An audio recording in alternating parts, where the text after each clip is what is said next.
Hola, buenas noches, mi nombre es Carlos Arias, soy docente adjunto de la Cátedra de Psicobiología Experimental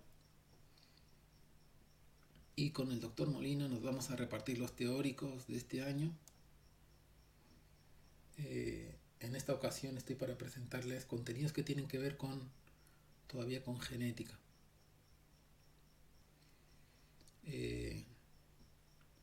Todavía nos faltan subir los audios correspondientes a la segunda clase teórica que subimos el otro día. Lo vamos a hacer también en los próximos días. Tengan un poco de paciencia. Y en relación a eso quiero agradecerles y pedirles también colaboración, agradecerles la paciencia y el esfuerzo que están haciendo, la comprensión que están mostrando también. Hemos tenido muestras de agradecimiento, hemos tenido muchísimas consultas sobre dudas, sobre confusiones que nosotros hemos generado. Quiero que entiendan que nosotros como cuerpo docente de la cátedra, y creo que hablaría en nombre del cuerpo docente de la facultad, nos estamos acomodando también en una situación nueva, igual que ustedes al estudio, igual que el personal no docente. Y creo que en esta condición de excepcionalidad estamos tratando de hacer lo mejor que podemos y que iremos subsanando las equivocaciones y trataremos que funcione cada vez mejor para que podamos aprovechar el año, para que no se pierda el año y para que le lleguen los contenidos con la máxima calidad posible. Es claro que estas condiciones no son las adecuadas para el proceso de aprendizaje, enseñanza-aprendizaje. Es lo que tenemos en este momento. Tratemos de poner de lo mejor para que funcione.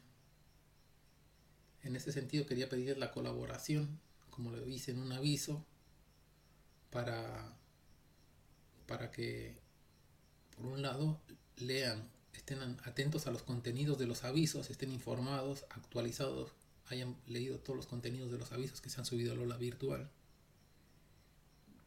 para que descarguen el programa y lo lean. Igualmente con el cronograma. El cronograma puede sufrir algunas alteraciones, pero lo iremos avisando también. También con las cartas que escribió el profesor Molina y que secundó todo el equipo de la cátedra, tanto el resto del equipo docente como ayudantes. Y, y para que cuando vayan a realizar una consulta, por favor, se fijen si primero no está ya respondida en estos materiales, para no rellenar el aula virtual de más, para no cargarlo innecesariamente. Si la duda persiste después de que hayan manejado estos insumos que le hemos puesto al servicio el equipo de la cátedra, la dirijan al espacio adecuado. Hay un foro de consultas teóricas que está reservado para consultas que tienen que ver con contenidos teóricos, con conceptos que no se han comprendido, con ejemplos que no se han comprendido. Y hay un foro de consultas administrativas que tiene que ver con todo el resto de consultas sobre el funcionamiento del cuatrimestre y el funcionamiento del aula virtual.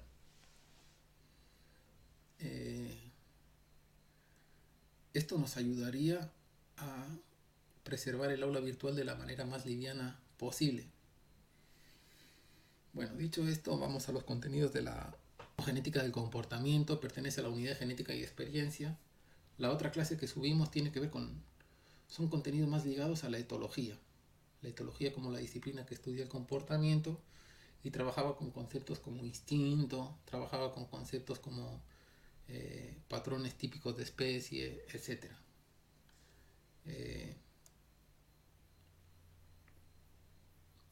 A partir de finales del siglo XIX y a lo largo de todo el siglo XX se desarrolla una subdisciplina de la biología que se llama genética del comportamiento, genética de la conducta, la van a ver de diferentes maneras. Claramente las dos están vinculadas con la genética, pero de forma distinta, son programas de investigación distintos.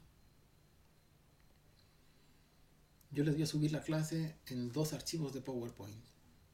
Uno que tiene material de estudio y otra que tiene material que contextualiza ese material de estudio y que les da herramientas para ir mucho más allá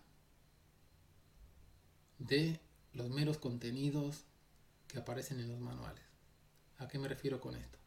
En el otro archivo de PowerPoint voy a subir un poco la historia de la genética del comportamiento, algunos supuestos de partida y un poco cuáles son las problemáticas actuales.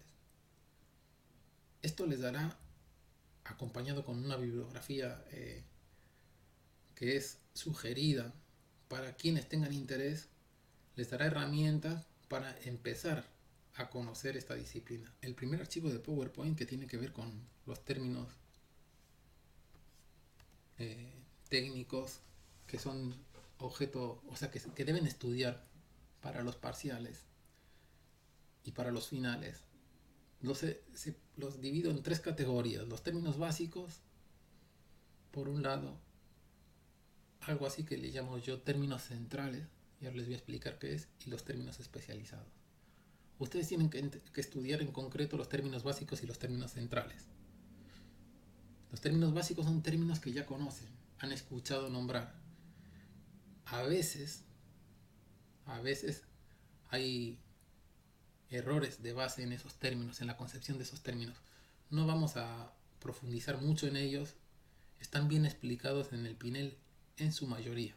Términos centrales, con esto me refiero a una serie de términos técnicos que son fundamentales actualmente en las discusiones de la disciplina de la genética del comportamiento. Y esos términos no están muchas veces bien desarrollados, o al menos requieren cierta atención particular en mi opinión, y por eso le vamos a dedicar un espacio. Y luego hay una serie de términos que le llamo especializados, que hacen referencia a procesos o a fenómenos de la biología celular y molecular que han complejizado mucho el estudio de la genética en relación a la psicología, que es lo que nosotros estamos estudiando en esta facultad. Estos procesos han sido descritos, descubiertos en los últimos años, décadas, pero en términos de lo que es un programa de investigación, poco tiempo. Y todavía se siguen estudiando claramente. ¿Cuáles son las lecturas de la bibliografía que acompañan esta clase? Están, por un lado, el capítulo de genética y experiencia del Pinel, creo que es genética, experiencia, evolución o algo así, que como les digo tiene una parte del capítulo que está dedicado más hacia la etología, orientado hacia la etología, y una parte que está más orientado hacia la genética en términos de lo que tradicionalmente se trabaja en genética del comportamiento. El Pinel no hace esta distinción, pero más o menos les puede servir un poco para identificar cuál es el origen de los conceptos que se manejan. Y por otro lado hay un manual que está en castellano que se llama Bases Genéticas de la Conducta. Vamos a compartir un enlace para que lo puedan descargar tranquilamente y acceder. Este libro les puede servir para... Está escrito por genetistas, así que es una visión, como podríamos decir, interna. Una concepción en la que la genética es una disciplina fuerte y se presenta de esa manera. Y ustedes les puede servir para aclarar algunos términos de los que vamos a ver. La genética del comportamiento, ¿qué es? Es una subdisciplina, se le dice así, una subdisciplina de la biología, con unos objetivos y metodología concretos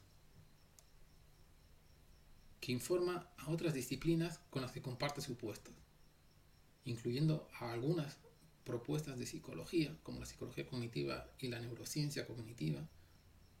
No es informativa, podríamos decir, o genera un conocimiento que es muy discutible desde el enfoque de otras propuestas de psicología, como algunos conductismos. ¿Cuáles son los objetivos de la genética del comportamiento? Esto está sacado del manual que les acompaña. La genética de la conducta es la disciplina científica que estudia los diferentes factores genéticos y ambientales subyacentes a diferencias individuales en la conducta y cognición. Ahí les marqué con negrita. Ese lenguaje de factores genéticos y factores ambientales,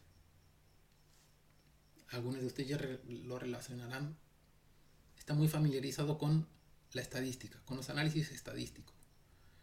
La genética del comportamiento en la actualidad es una disciplina con un compromiso muy fuerte con la metodología estadística e inferencial como herramienta de construcción de conocimiento. Factores genéticos y ambientales hace referencia también a una dicotomía subyacentes a las diferencias individuales. Fíjense que no digo factores genéticos y ambientales del desarrollo de un rasgo. La pregunta principal que se formula la genética del comportamiento tiene que ver con las diferencias individuales, en explicar las diferencias. Y dice luego conducta y cognición. También lo marqué en negrita porque claramente la conducta y la cognición para esta disciplina, al igual que para la neurociencia que nosotros manejamos en esta materia, conducta y cognición son elementos también analíticamente separables. Hay otras corrientes de psicología, otras formas de construcción de conocimiento en psicología que no aceptan esta división. Incluso de la psicología cognitiva. Hay corrientes de psicología cognitiva que no aceptan la conducta y la cognición sean categorías distinguibles ni analizables independientemente. Y dice, parte del eje vertebral, de un eje vertebral que se centra en que tantos genes como ambiente pueden afectar la conducta humana y a diferentes procesos psicológicos. Básicamente, realmente si uno traza la historia de la genética del comportamiento entre los investigadores que fueron, podríamos decir, más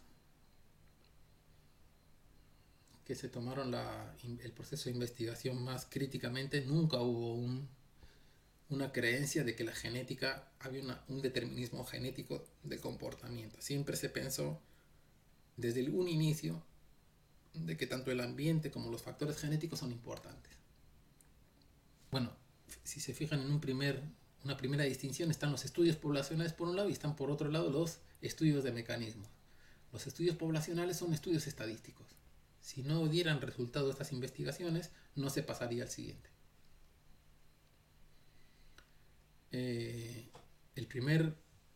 La primera categoría de los estudios poblacionales son le llaman investigación genética cuantitativa, se llama así. Se refiere a estudios, se llama cuantitativa porque el resultado de la investigación es un número. Es un número que es la estimación de la heredabilidad. La heredabilidad la veremos más adelante. El segundo paso son los estudios que se llaman estudios de genética molecular. Ahí les puse 3 tipos de estudios de genética molecular que siguen un orden más o menos cronológico en función de cómo se fue desarrollando la tecnología en el campo. Los estudios de linkaje lo que hacían eran correlaciones entre rasgos particulares y marcadores genéticos. Por ejemplo, si se identificaba que en una familia había una serie de personas que tenían un alto nivel de agresión, se podían identificar en algunos casos marcadores genéticos que correlacionaban con ese rasgo de agresión. Ese programa de investigación generó algunos avances, pero limitados, y luego vinieron lo que se llaman los estudios de genes candidatos. Hoy en día están muy cuestionados esos estudios porque muchas veces han dado lugar a resultados que no se han reproducido posteriormente.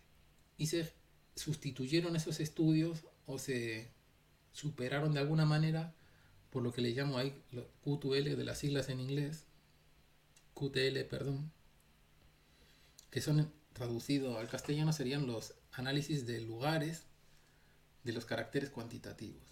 Se considera desde la perspectiva de la genética del comportamiento actual que cualquier categoría de comportamiento son rasgos complejos que están influidos por decenas, más que decenas, centenas o miles de genes.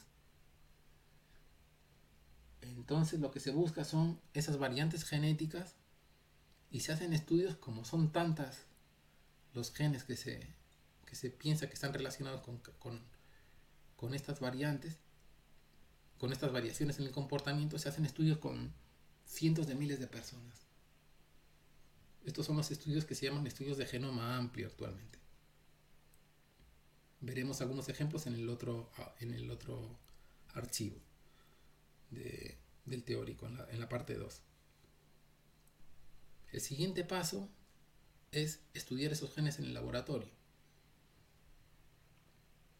Cómo es su función en diferentes áreas del cerebro. Se utilizan modelos animales con ratones o con en general ratones que están alterados genéticamente, se hacen estudios de biología celular y se hacen estudios de biología molecular para ver esos genes, cuál es su función en esos contextos celulares y moleculares. Los términos, aquí hay un glosario de términos técnicos básicos que todos deberíamos saber. Les van a sonar: genotipo, fenotipo, endofenotipo, quizá no, pero lo vamos a ver ahora. Ambiente y comportamiento. Es importante que veamos ambiente y comportamiento. Parece que serían términos que todos sabemos lo que es, que no harían falta una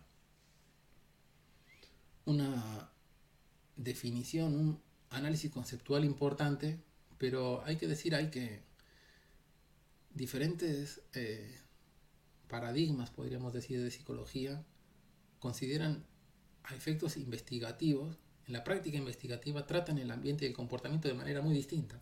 Si trabajamos el concepto de comportamiento tal cual lo trabaja la neurociencia, el manual de Pinel, el manual de Purves, busquen qué significa comportamiento ahí, y van a ver que tiene una complejidad muy distinta del comportamiento según es tratado por los conductistas.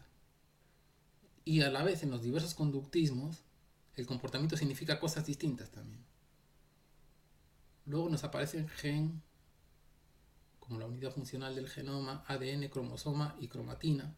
Tenemos que saber cuáles son las diferencias. El rasgo monogénico y el rasgo poligénico.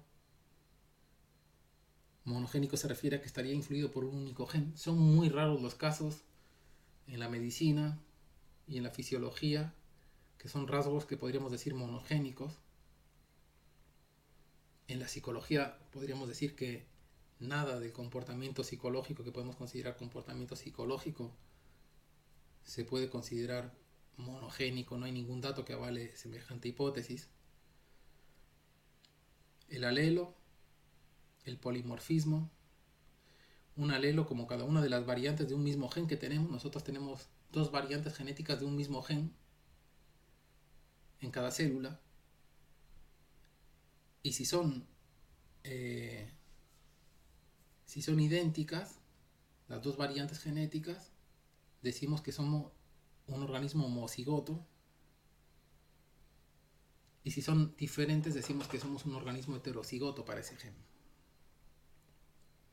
Polimorfismo se refiere a una variante genética, pero esto ya es un concepto que hace referencia a cómo se distribuye las variantes genéticas en la población. Polimorfismo quiere decir que es una variante de un gen que es muy frecuente en la población, o relativamente frecuente. Ahí les puse más del 1%. Está presente en más del 1% de la población. Si la variante genética está presente en menos del 1%, y eso es todo un criterio estadístico, se dice que es una mutación. Es una variante rara y se le considera mutación.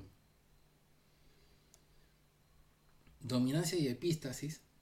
Dominancia son 2 conceptos que hacen referencia a interacciones entre genes.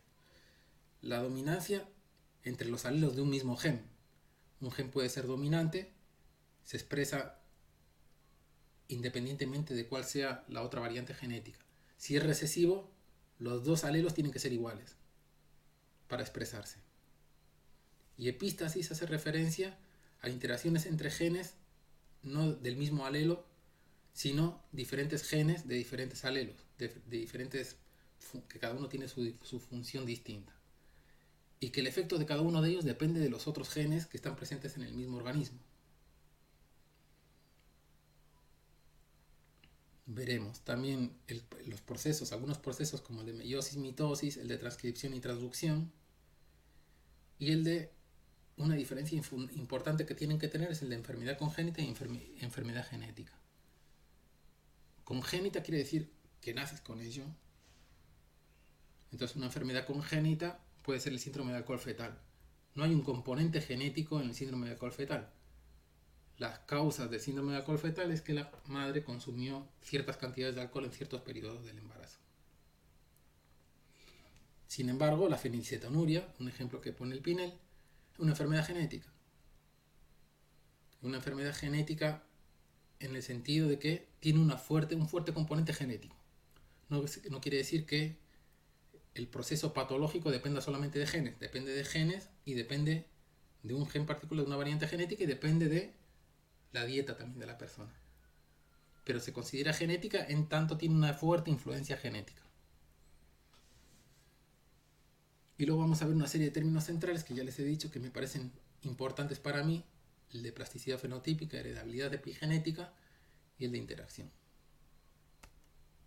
Y luego especializados, que los trataremos, como les dije, estos no tienen que estudiarlos, los trataremos en un archivo posterior. Estos son términos también que pertenecen a la disciplina. Genotipo es el contenido del gen, del genoma particular. Se puede decir el genotipo de una persona, el genotipo de una célula. Fenotipo se refiere a la expresión. El fenotipo ya hace referencia a la expresión de los genes y del ambiente en ese proceso de desarrollo, y se refiere al rasgo que en general toman los genetistas como variable dependiente, como medida que se pretende explicar su diferencia en la población. Y el endofenotipo, ¿qué son? Son una serie de constructos teóricos que postulan los investigadores para rellenar esa distancia. Hablan incluso así metafóricamente. Parece que la explicación de los mecanismos tiene que rellenar una distancia que va del genoma al comportamiento. La relación entre variantes genéticas particulares y la esquizofrenia es muy grande. Se postulan constructos teóricos intermedios, por ejemplo puede ser el déficit de atención, ahí puse el déficit de inhibición, del prepulso. Son términos teóricos que pertenecen a la psicología cognitiva y que permiten hacer una investigación de esa secuencia que se presupone explicativa, que va de la alteración genética a la esquizofrenia, partiendo del supuesto de que, por ejemplo, los déficits de atención selectiva son una característica de las personas con esquizofrenia. Hay algunos datos que podrían avalar una hipótesis así, y a partir de esa hipótesis se establece esa relación. Luego yo en el laboratorio no voy a estudiar la esquizofrenia, sino que voy a estudiar el déficit de atención selectiva y su vinculación con los genes. Una forma más fácil de operacionalizar la problemática. El comportamiento en general es considerado como, tal cual lo describe el Pinel, el comportamiento es, hablan así, el output del sistema nervioso. Es el resultado de la actividad del sistema nervioso. Y en general es el indicador, es tomado como un indicador del funcionamiento del sistema nervioso o de la cognición, de las variables cognitivas, como antes hablamos de la atención selectiva. Yo sé que una persona tiene un problema de atención selectiva porque observo su comportamiento. Y en esta distinción se establece una distinción entre lo que es conducta y cognición que nombrábamos antes. El comportamiento es el indicador de la cognición, o el comportamiento es el indicador del funcionamiento del sistema nervioso. El ambiente se define por negación. Todo lo que no es genético es ambiental. ¿Qué ocurre? Que ambiental es desde el citoplasma, las mitocondrias, ambiental es incluso la membrana celular, todas las proteínas, todo el contexto celular, pero ambiental también es los vínculos de las personas. Ambiental es el nivel socioeducativo en el cual vos te desarrollás. Ambiental es tu familia, los accidentes, enfermedades, etcétera, todo lo que se puedan imaginar ustedes. Eso generó un enorme problema.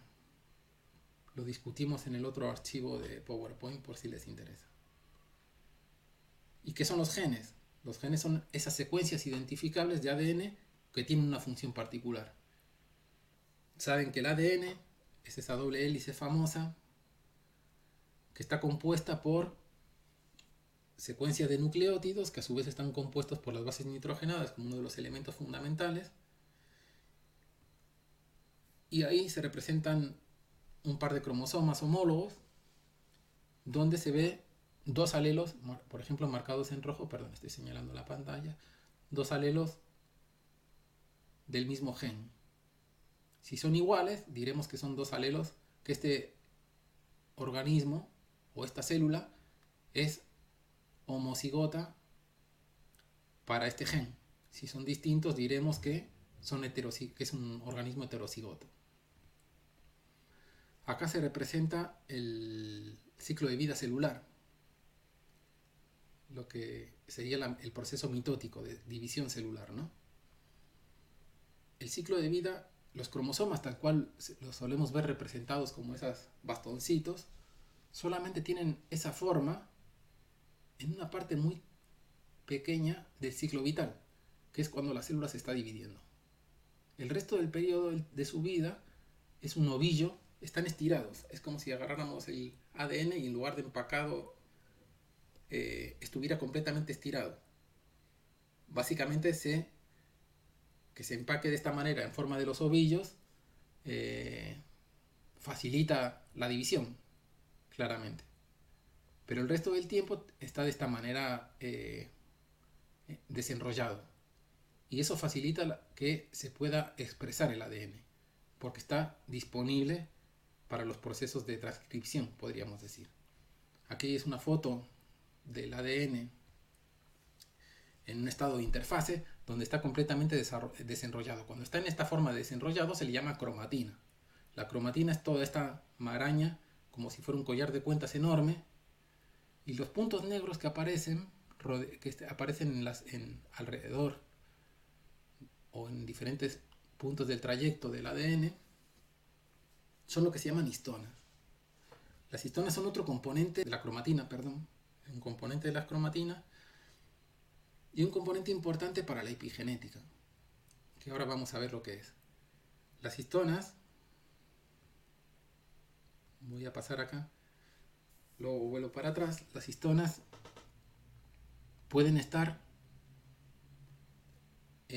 apelmazadas, cuando están unidas, pegadas unas con otras, se dice que están metiladas. Y cuando están separadas, se dicen que hay un proceso químico que se llama acetilación. La acetilación las mantiene distantes. ¿Por qué es importante esto? Ahora lo vamos a ver. Cuando decimos que un gen se va a expresar, estamos haciendo alusión a una serie de procesos que se han llamado transcripción por un lado y luego traducción. Es más complejo que esto, pero son los básicos que estudiamos en otros momentos seguramente. La transcripción es la formación del ARN mensajero, que también se va formando, y vieron cómo se abre la cadena de ADN. Es decir, la cadena de ADN, esta doble hélice, se tiene que poder abrir, separar, para que se vaya formando el ARN mensajero. El ARN mensajero, como está representado aquí luego abajo, sale del núcleo. El ADN nunca abandona el núcleo. La manera de comunicarse del ADN con el citoplasma es a través del ARN mensajero, que abandona el núcleo y va a ir al ribosoma. Como les dije, hay otros procesos intermedios, pero no vamos a nombrarlos en este momento. Y en el ribosoma va a ocurrir el proceso de transducción. Cuando en biología se habla de transducción, se habla de un cambio de lenguaje de alguna manera. Permítanme usar el lenguaje aquí como un término también metafórico. Un cambio de el código de información. Se está pasando del código de información genética a otro lenguaje que sería el lenguaje de las proteínas, a un lenguaje de aminoácidos. Ahora vamos a ver que las proteínas están compuestas por aminoácidos. Transducción también nos aparece cuando hablamos de cuando un neurotransmisor llega a una neurona, produce un cambio que se traduce en potencial eléctrico. Hay un cambio de un lenguaje que es químico, el receptor y el neurotransmisor tienen una relación química, a otro tipo de lenguaje que es eléctrico, que es el potencial de acción y las propiedades eléctricas de la membrana. Ahí también se habla de traducción. Entonces es importante para recordar que la traducción se habla se utiliza cuando hablamos de estos cambios de lenguaje, podríamos decir. ¿Qué son las proteínas? Son un conjunto de aminoácidos estructurados de cierta manera o unidos de cierta manera, que generan estas moléculas, que son las proteínas, que tienen funciones fundamentales en la vida de la célula. Las proteínas tienen funciones que van desde ser receptores, algunas son neurotransmisores, algunas son enzimas, otras forman parte de, como está representado aquí, lo que son las vías de señalización. Son cadenas de proteínas que se activan unas con otras se desactivan, son como vías de señalización que hacen que los procesos, por ejemplo, de cuando un neurotransmisor llega a una célula, se generen muchos más procesos que los propios cambios locales que suceden en el área de la membrana donde actúa el neurotransmisor. Pueden mandar señales al núcleo, estimular la síntesis de nuevas proteínas. Cuando veamos la clase de memoria, por ejemplo, vamos a ver que una de las hipótesis actuales sobre la memoria tiene que ver con el crecimiento de axones y de espinas dendríticas. Cambios que tienen que ver con la conectividad entre las células. Para que cambie la conectividad y para que mejoren las conexiones entre las células, se requieren que la célula crezca. Y para que crezca requiere proteínas. Entonces, las proteínas son elementos fundamentales, esenciales en la vida de las células. Y cada proteína, hay proteínas que están determinadas por múltiples genes o por diferentes genes, y un mismo gen puede dar lugar a proteínas distintas. No hay una linealidad entre gen y proteína que se pensaba antes.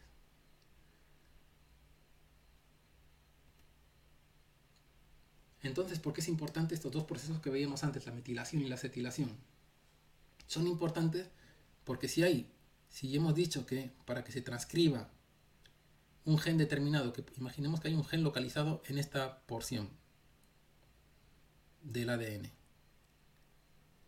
Para que se transcriba, tiene que poder abrirse la cadena de ADN. En el caso de la metilación, cuando las histonas están juntas, se dificulta ese proceso o se impide ese proceso. No se va a expresar ese gen.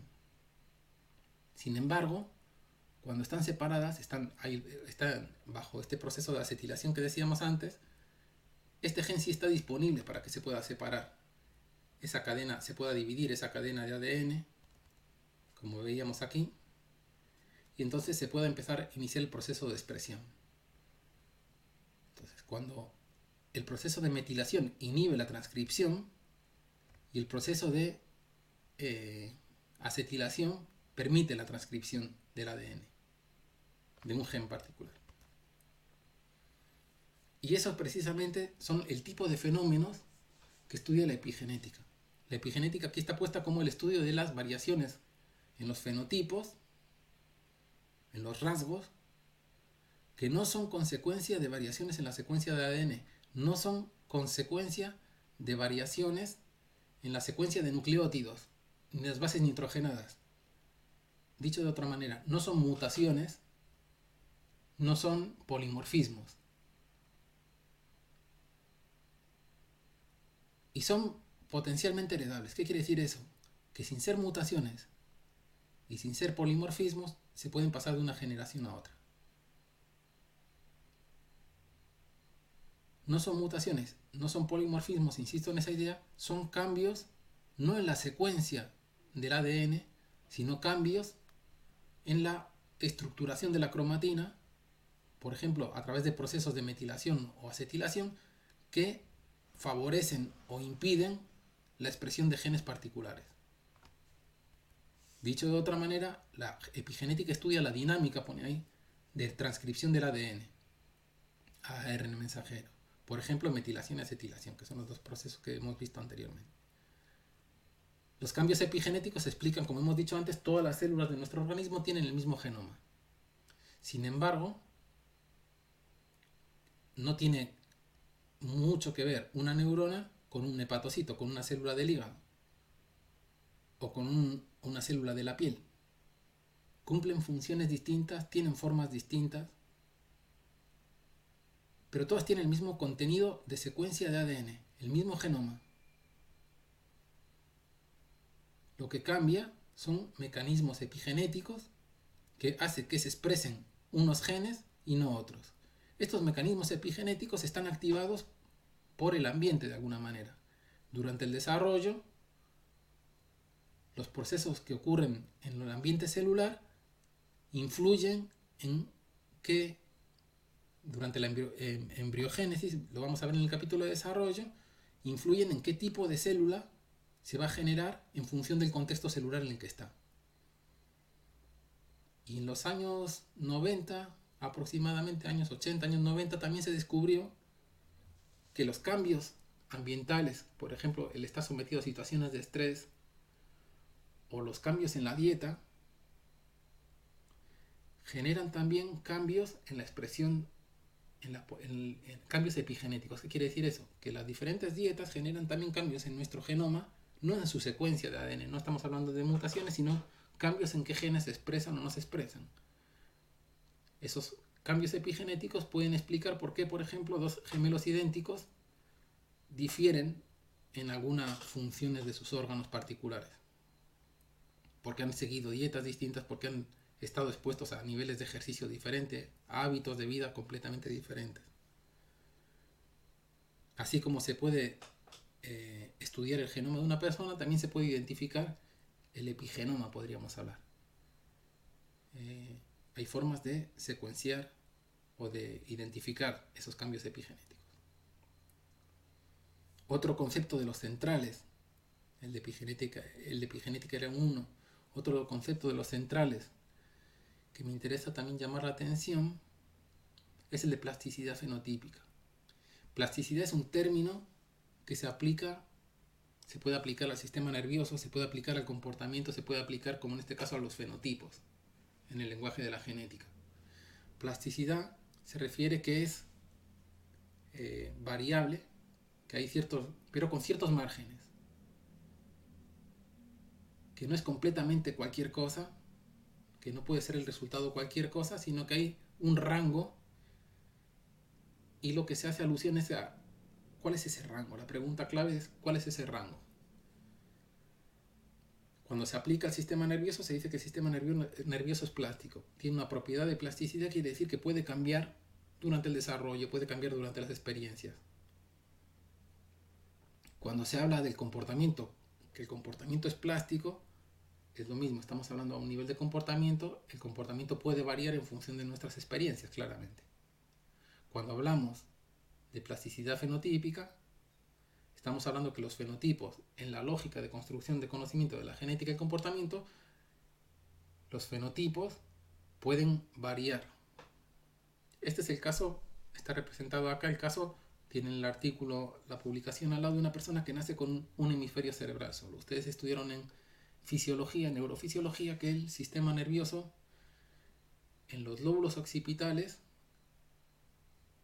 de cerebros adultos se han vinculado el lóbulo occipital derecho con el hemicampo visual izquierdo y al revés, el lóbulo occipital izquierdo con el hemicampo visual derecho. ¿Qué pasaría? Una persona adulta a la que le quitamos un hemisferio cerebral, si ocurriera tal cosa, que perdiera el lóbulo occipital, alguno de los dos lóbulos occipitales por un accidente, perdería un hemicampo visual. Eso es lo que se observa muchas veces en la clínica, en este tipo de casos en personas adultas. ¿Qué sucede en este caso? Una persona que nació sin el hemisferio cerebral y durante su proceso de desarrollo, podríamos decir, derivó en que en su único lóbulo occipital estuvieran de alguna manera funcionaran de alguna manera los dos hemicampos visuales. El concepto de heredabilidad. Hablamos de heredabilidad, como les dije, es un término estadístico. En el manual de genética de la conducta, de bases genéticas de la conducta, lo definen de esa manera. Hablan de una heredabilidad amplia y luego hablan de una heredabilidad en sentido estricto. La amplia es un término descriptivo, como dice, no tiene ninguna funcionalidad práctica. Es un término teórico, es un ideal teórico de alguna manera que se define. Siempre la heredabilidad es el porcentaje de varianza de un rasgo que es explicado por factores genéticos. Ahí este signo representa la varianza. Varianza genética sobre varianza total. Varianza genética más varianza ambiental. Esa es la heredabilidad en un sentido amplio. Y te dice el manual que esta varianza genética se puede descomponer en varianza aditiva. La varianza aditiva sería cuando tenemos, por ejemplo, 10 genes y sus efectos se suman. El efecto del gen 1 más el efecto del gen 2 más el efecto del gen 3 de manera aditiva lineal. Más la varianza que es el producto de interacciones genéticas, que pueden ser, como hemos visto antes, los fenómenos de dominancia o de epístasis, imposibles de manejar. Los genetistas desde hace ya décadas empezaron a manejar la heredabilidad en sentido estricto, que es una forma de decir, es una variabilidad simplificada, bajo el supuesto que los efectos de los genes se suman. Si uno va a la literatura y pone el supuesto de aditividad en genética y comportamiento, va a encontrar un montón de discusiones sobre eso. Entonces, cuando hablamos de la heredabilidad, aquí está resumido, es un estadístico, se aplica a las poblaciones. Es un valor estadístico y se aplica a las poblaciones. Es un estadístico, más concretamente es un análisis de varianza. Es un tipo de análisis de varianza en el cual lo que se estudia como variable dependiente, ya vieron en la primera clase teórica y práctica que era la variable dependiente, que es lo que se mide, en este caso el comportamiento, la variación en el comportamiento, se estudia en función de variación genética y variación ambiental. Se aplica una muestra en un momento temporal particular. ¿Qué quiere decir eso? Si me muevo a otra muestra distinta, en la cual ya no es el mismo genoma y ya han tenido otras experiencias ambientales, el valor de heredabilidad va a cambiar. Se estima a partir de los estudios de gemelos, principalmente. Se calcula hoy en día bajo el supuesto de aditividad, y el valor estimado de la heredabilidad no necesariamente tiene que ver con mecanismos biológicos. Esto tiene que ver con el salto de estudios de población al salto del individuo. La idea de que la estadística no se puede aplicar al individuo, básicamente. Cuando se estima la heredabilidad ahí les puse, esto está sacado del manual de genética del comportamiento, cuando se estima la heredabilidad usando toda esta metodología, esta batería metodológica de la genética del comportamiento para categorías tan complejas como el coeficiente de inteligencia adulto del niño, problemas de lectura, trastornos de personalidad o personalidad, esquizofrenia, depresión, autismo. Imagínense la complejidad que tienen cada una de estas categorías. Los valores de heredabilidad estimados son entre el 50, 40, 50 y el 80%. Siempre hay un componente ambiental, como ven.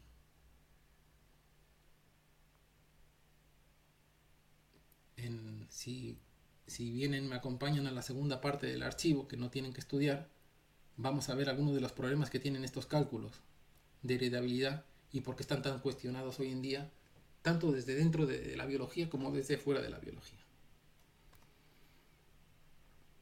Y por último, el concepto de interacción que quiero trabajar es importante porque interacción lo pongo porque es un término que también genera mucha confusión,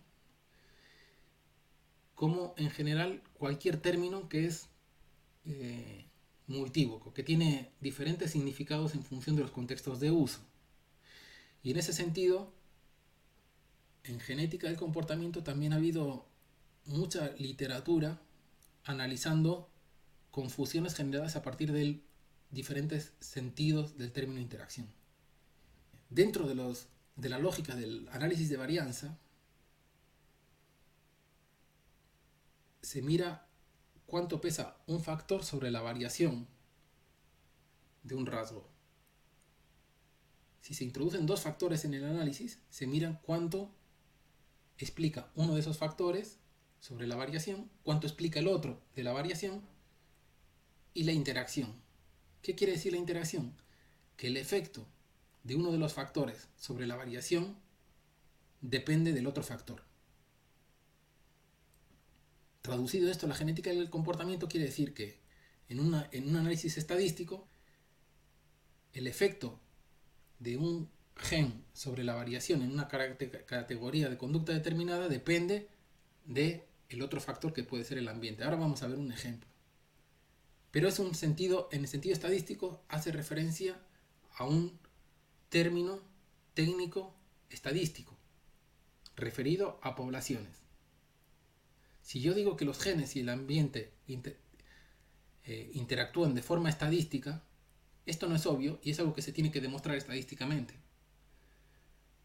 Dentro del campo de la genética del comportamiento se reconocen que hay muy pocas interacciones estadísticas que se hayan encontrado. Ahora vamos a ver uno de los ejemplos más famosos. Pero en general se suelen nombrar dos sistemáticamente como ejemplos y hay muy pocos estudios de investigación que hayan encontrado este tipo de interacciones. Sin embargo, decir que los genes y el ambiente interactúan en el segundo sentido es obvio. Eso quiere decir que los genes no actúan en un vacío, sino que actúan en un contexto celular particular. Es una obviedad. Siempre el efecto de los genes a nivel de biología molecular dependen del contexto en el que están. El contexto me refiero al contexto celular, me refiero al tipo de células que están a su alrededor, a las condiciones bajo las cuales están esas células. Es obvio decir en ese contexto que los genes y el ambiente interactúan. Siempre en la figura vemos en el eje de las IES, aquí vemos la variación en un rasgo, entendido siempre bajo los supuestos de la genética del comportamiento. En este caso estamos hablando de la variación en una variable, en una medida, en un indicador de la depresión. Suponemos que lo damos por válido, que consideramos que este es un buen indicador de depresión. En el eje de las X tenemos una variación, eso que quiere decir que hay un ordenamiento variable de los sujetos en otra dimensión, en este caso en una variable ambiental construida para los efectos de este estudio, que son la cantidad de experiencias traumáticas. Es interesante pararnos aquí un segundo para identificar. Uno debería ir a la metodología de la investigación en particular para identificar qué se considera una experiencia traumática. La metodología te va a decir, consideramos a los efectos de este estudio experiencia traumática tales y tales criterios. Y ahí te van a aparecer 0, 1, 2, 3, 4 experiencias traumáticas. Aquí se ve claramente la lógica de construcción de variable, cómo determina el significado de lo que es un trauma. Para algunas disciplinas de psicología, un trauma no puede ser identificado objetivamente, en el sentido que para que algo sea traumático depende de cómo yo me vinculo con eso. No basta que haya sufrido abuso físico de niño para que sea una situación traumática. También depende de cuáles son mis recursos sociales, mis recursos personales, para que van a permitirme vincularme con esa experiencia de forma distinta. Y eso va a generar que dos personas que hayan pasado por situaciones, podríamos decir, en términos objetivos parecidos, la experiencia traumática puede ser muy distinta. Bueno, la necesidad de generar una variable en este espacio se ve como claramente obliga a identificar o a poner criterios que no pueden tener esa complejidad con la que estamos hablando del trauma. Y además transforma las experiencias en unidades discretas, claramente. 0 traumas. ¿Qué significa 0 traumas? Hay que ir al apartado de metodología, como decía, para ver qué se considera un trauma en este estudio. ¿Qué significa un trauma? 2 traumas, 3 traumas, 4 traumas. Sin embargo, este estudio, como les digo, está publicado en una revista bien prestigiosa y esta es una lógica de investigación muy aceptada en el campo de la neurociencia. Más elementos de la figura. Tenemos aquí los 3 grupos distintos. Tenemos 3 grupos de individuos. SS, SL y LL. Por sus siglas en inglés. SS quiere decir corto, short, perdón. SL quiere decir corto, largo. LL largo largo. Tenemos tres grupos ordenados en función de qué significa corto, corto, corto, largo, largo, largo. En función de cómo son los alelos para un gen determinado. Un gen que codifica para el transportador de serotonina. No nos importa. El transportador de serotonina es una proteína que participa en la función serotoninérgica. Por ahora no nos importa más que eso. Las personas del grupo SORT tienen los dos alelos cortos. Estos tienen uno corto y uno largo, y estos los dos largos. ¿Qué ocurre? ¿Por qué son diferentes? ¿O en qué influye que sean genéticamente diferentes en este alelo? La hipótesis es que esta variante genética va a generar un transportador de serotonina distinto de esta variante genética. ¿Se entiende? Las personas que tengan los dos alelos cortos van a tener una proteína transportadora de serotonina que funcione distinto de los dos que tienen las variantes largas. Que funcionen distintos, si yo tengo una hipótesis que vincula la serotonina con el estado de ánimo, su función distinta se puede traducir en variaciones en el estado de ánimo. Y esto es lo que encuentra el estudio. Las personas con las dos formas cortas tienen más depresión que las personas con las dos formas largas. Siempre no es así. Aquí sí, aquí no. ¿De qué depende? De la cantidad de traumas. Por eso es una interacción. El efecto en términos estadísticos de esta variante genética o de esta variación genética sobre la variación en el comportamiento depende de la variación en la variable ambiental que he medido, que son la cantidad de traumas. Si acepto la lógica de construcción de conocimiento de la genética, doy por válido este resultado. En el otro archivo de PowerPoint que vamos a trabajar en la otra parte de la clase, que no es evaluativa, vamos a ver algunos problemas que se discuten en relación a este tipo de resultados. Hasta aquí llegamos con la primera parte de la clase. Junto al archivo de PowerPoint les voy a subir un video que habla sobre el descubrimiento, un documental que habla sobre el descubrimiento de la epigenética. Yo lo recomiendo todos los años. Y voy a pensar si subo algún ejercicio podríamos decir, de fortalecimiento para ver si se han comprendido los conceptos fundamentales de esta clase. Hasta aquí llega el material